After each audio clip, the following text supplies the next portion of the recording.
Christianity, as an example, there are scholars who don't believe Bible is infallible, and they are scholars. They will say Bible contains mistakes, human mistakes. Yeah, there are even. But Orthodox may I finish my point? Orthodox Christians may I finish? say they're not Christian. May I finish? Orthodox Muslims may I finish my point? Okay. The scholarly community of a religion like Christianity, they are scholars.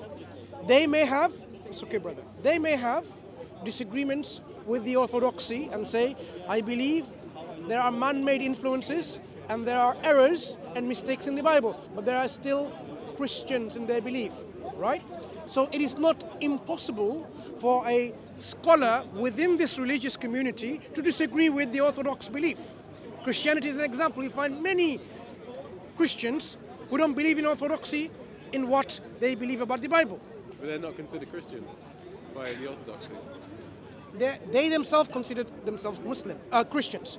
When it comes to Islam, what I'm asking you is, in fact, I mean, it's quite sad that you have labeled every single Muslim scholars for the last 1400 years to be a hypocrite, because... No, not the scholars. Excuse me, I am interested in scholars only, that's what I said. What about the scholars? Remember what I asked you? The scholarly community, are you going to say, knowing, having mastery as much as they can of the Arabic language, knowing that it can be matched and imitated, they clinged on to this concept and belief the Quran is inimitable. That's a hypocritical, totally deceptive belief for themselves. So they're all hypocrites. They knew it can be matched, but they kept on silent and they propagated that belief. Every single scholar throughout the centuries of Islam, because we don't find this. In fact, we find scholarship of Islam is they all agree in the inimitability of the Quran. So either you say they're all hypocrites. Hang on, we're talking about the Quran. Hadiths are statements. But it's still part of Islam. Hadiths are not words of God, verbatim. They are words of the prophets spoken by the words with another person, a companion. So the prophet may say, and the companion may use a paraphrase or a synonym to explain what the prophet said.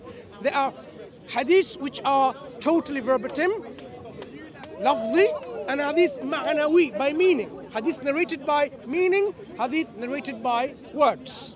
We're not talking about the hadith, we're talking about the verbatim, word for word, God's word given to the prophet. Not even his own word, even for one letter or one word. That's the Quran. So when the Quran gives us this challenge, and I gave you 2 falsification tests, instead of dealing with those falsification tests, you went into a general statement like there are other religions, they make claims, and we can... No, the point is the Islamic scholars wouldn't disagree with the Quran because they're Muslims. So why would they... Hang on. So the Muslim scholars, why would they not disagree if they know that it can be imitated? If they do not disagree knowing that they wouldn't study anything apart from the Islamic text, so why would they find anything? Sorry, just 1 second. Are you saying throughout the Islamic centuries there weren't scholars who were masters in the Arabic language and rhetoric? Well, it's only the Arabic language. They haven't... No, Quran is an Arabic language. Yeah, so those Muslims, the Quran is in Arabic, not in Chinese or in English. The Quran, its delivery, its miracle, its challenge is on the Arabic language, not in the meaning in other different translations. I'm sure Chinese and English are beautiful in their languages. I'm not putting down any languages. I'm saying the Quran is in the Arabic language. So when we're talking about the challenge of imitation of the Quran, it needs to be in the Arabic language. So did those scholars throughout the centuries know that it can be imitated, and yet they believed in otherwise? Then they are hypocrites. So you are saying every scholar of Islam in the Islamic faith, they're all hypocrites. Well, let me say this. If there was a scholar who found something that they felt was as good as the Quran or better, then we wouldn't know about them because they would have been killed. Excuse me? They would have been killed. So you don't know much about Islamic history? If they said, oh, I found something that fulfills this challenge, they would have been killed. Really? Of course. The religion, you know, the religious So that really shows we need to understand something. Having dissent from a belief, there are people who believe the Quran is created, and there are people who believe Quran is not created, and they existed side by side. What do you One mean did not wipe. created? The speech of God is created. If we believe God is eternal, His speech is eternal. There are a faction of people who believe God's speech is created. And there are some who believe it's not created, right? And they exist side by side. They did not totally wipe out everyone. They might try to do that, but it's impossible, you can't. So there is dissent where possible, and history tells us that these kind of dissent or disagreements exist. The Sunni and the Shia, in all their disagreements about the Quran, about the Prophet, about the Caliphate, they exist side by side. They haven't wiped one for the other. They exist. So your idea that if someone had a dissent or disagreement or a different understanding, they will be totally wiped off by killing, that's not historical, that's not reasonable. It's a different example. It's not a different example. People believe... No, it is a different example. Because the first thing you asked me was to find a text that's as eloquent or as... I did not say that. You're actually saying exactly what I didn't say. Well, I am saying the Quran is not claiming to be the most eloquent book. The Quran is not claiming to be the most moving book. Yeah, okay. But it is moving and it is eloquent. Yeah, so what was it that was the... It is the challenge of the Quran to bring a chapter like it, to make a chapter like So it. that's different. For example, whether you believe it was created or not. For because that's a different thing. example, 'Cause if that I were doesn't to ask disprove you that it's to produce a divine sonnet of Shakespeare, you're going to match the stylistics of the sonnet, right? That's how you're going to imitate it. If you bring a sonnet, 14 words or 14 lines, at least you're attempting to imitate it. But if you bring only 5 words and 3 lines, that's nowhere near the Shakespearean sonnet, because that's not what we understand by a sonnet of Shakespeare. If the Quran has a stylistic feature on its own, you have to bring something like it, like the Quran, not like the Bhagavad Gita of the Hindus, then you're matching the Bhagavad Gita. So, has anyone, there are many attempts on the internet today, many attempts. Why have they failed? Why are they failing? That's the question you should be asking the scholars of Arabic language who are not Muslims. You should be asking them. Do you know Welsh? Can you speak Welsh? No, I can't. Then how do you know there's not something in Welsh that's equally as profound as the Quran? You see the problem you are doing? The Welsh What's the problem? art or literature, they're not saying it's inimitable. If there is a poetry or a piece of literature in any form, and then says it's inimitable, I can go and find an expert in Welsh and say, can we match that or not? And I'm sure human speech is imitable. Shakespeare has been imitated. But when it comes to the Quran, in the Arabic language, in the Arabic stylistics, there are books written called the Stylistics of the Quran. By Professor Abdul Rauf, for example, in the English language, an academic. So it is not a secret what are the stylistics of the Quran. The book that I'm referring to is called Mu'jiza by Dr. Bassam Sa'i. Okay, so he's a 2-volume. I mean, these are professors and doctors, scholars. I'm giving you to look at objectively how the Quran gives an objective challenge to bring something like the Quran. If people were able to, they should be able to match it. Why is it that people are failing? Find an academic scholar today, anywhere from the world, who would say, yes, this is chapter 1 of the Quran, and this is a particular piece of imitation, and this is how it's imitated. Do that. Or chapter 114, or chapter 5, whatever. If you look at certain intellectuals from, like, say even 100 years ago in London, like Oscar Wilde, his words are almost inimitable. You could say they were inimitable. You can give me an example, and I can get someone who can imitate it. No, you wouldn't be able, I doubt you would. Like, Hang the on. consistency of his prose is... Do you know what imitable means? To imitate the style. So if you bring a piece of poetry from someone, you can imitate that style. But the style And it's is been one done. thing, but there's also the context and the depth of meaning and the... No, when you look, appropriate use we of are not language asking and you the, to replicate it exactly word for word, letter for letter. We're asking you to imitate this structure and bring something like it with depth of meaning. With depth of meaning. You can do that too. The picture of Dorian Gray by Oscar Wilde No, is inimitable. it's been done. If you say inimitable, bring a piece and I can do that for you. If I can't do it myself, I can get someone who can do it. If you really think it's inimitable, next Sunday, if you can bring something. No. You bring something and with a claim I'll bring you the that's picture of Dawah engraved by Oscar that's Wilde. it's inimitable, and then take it to some. How big is it? It's big. No problem. So a whole book needs to be imitated. Yeah. So you can take to any professor of English language and they will agree with you it's inimitable, right? Why don't you do that first? This is your homework.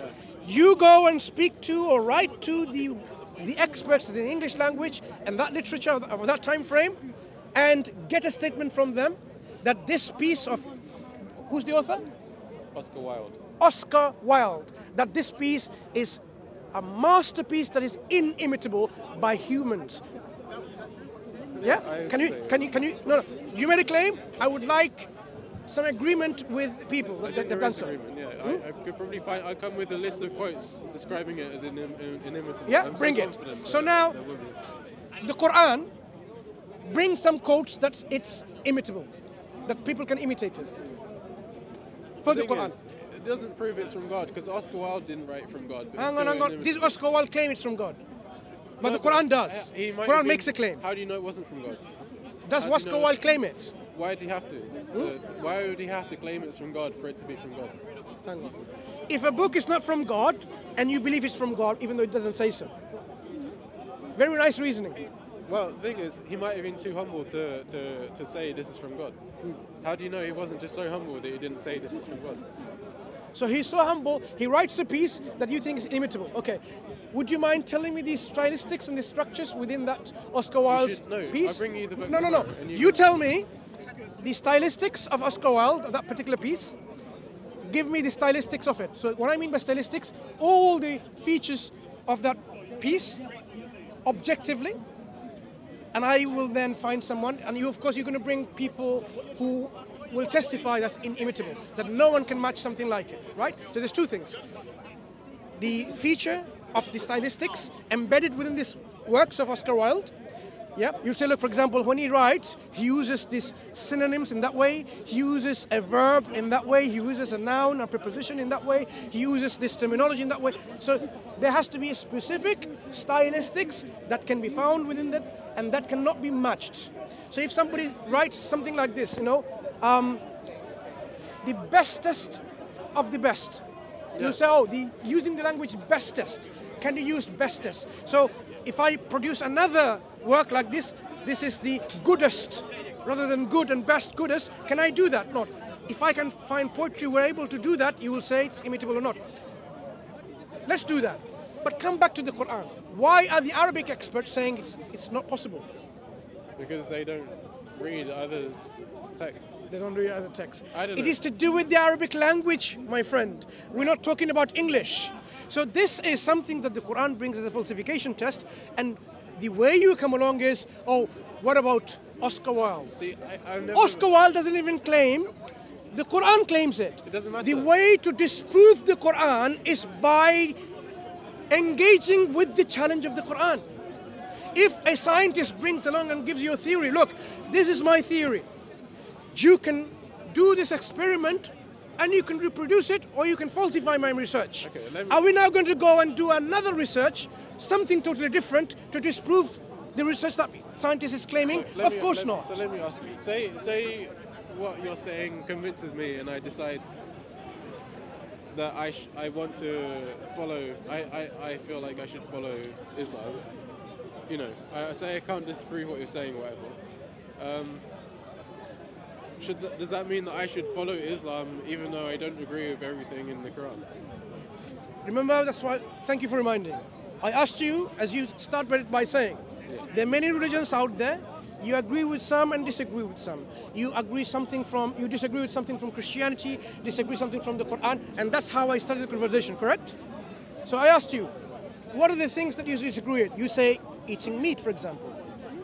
Now, what are the other things that you disagree with the Quran? Let's explore some of those things. Well, ultimately, it's not necessarily about specific details. It's just the fact that I can never agree with a religion that believes that it is the only religion that can lead you to God. So I can Did I not explain that to you already? During the time of Moses, the Prophet, peace be upon him, whoever believed in the message, the teaching of Moses, and they subscribed and follow that as much as they can and then die on that state, they will go to paradise in heaven.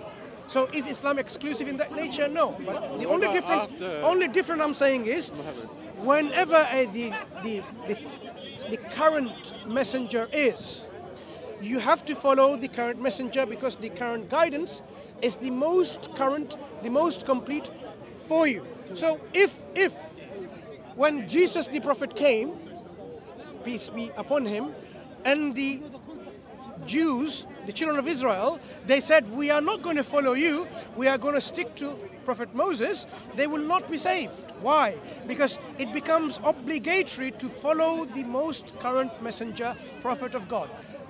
In Islam, through Prophet Muhammad sallallahu alaihi wasallam, he is the most current, and he will be the most current until the end of the world, because there will be none other after him. So it is obligatory to find out about this religion and then follow it, and not follow any other religion that was before, because this is the finality of the same message God has sent. So I'm not interested in talking to you. Sorry, I don't like you to get involved. Excuse me. This particular gentleman can have his own stand talking to himself, like he was there doing there. There are certain people I try to avoid engaging with, and for a reason. Those people who have the utmost hatred and bigotry and enmity within their hearts about Islam, I say, look, you have that for you, but don't come to me. Don't come to my discussion. You can have your discussion, you can have your own discussion, speaking to the air and the pigeons if they're around, like you did earlier on, no problem. But not to my platform, please. I don't entertain that. Sorry, not interested. So now, my friend, so when we are saying, when you want to examine the Quran and says exclusive claim, it's because it's the same message throughout, consistently, provided by God, and being the last one of them. So you have to follow that. So if I want to ask you this question. If God revealed his last message to you, to you, made you the last prophet and the messenger, yeah? Should I object because you are European and I say, no, I'm going to follow the messengers before? Or whatever reason, should I object? Well, what would be? No, but if I was you, and so say you were the last messenger. No, you are. Imagine God made you the last messenger. No, I want to make you. You're the prophet. Excuse me. Imagine God made you the last prophet and the last messenger, and gave you the last book. Imagine. Yeah. Now, what would be my objection to reject you? How am I justified to reject you and follow something else? Okay, I can answer that. The basis on which you should reject someone like that is if they say you can never attain heaven or God you can only attain God through following my teachings. So God made you the last messenger, and I follow that man who says do whatever you want to do. No. So what's the point of God making you the last messenger? How is that helpful to me? I wouldn't claim to be the last messenger. No. I know if that God made you... No, I believe that anyone who has a pure consciousness can teach the truth. If God makes you the last messenger as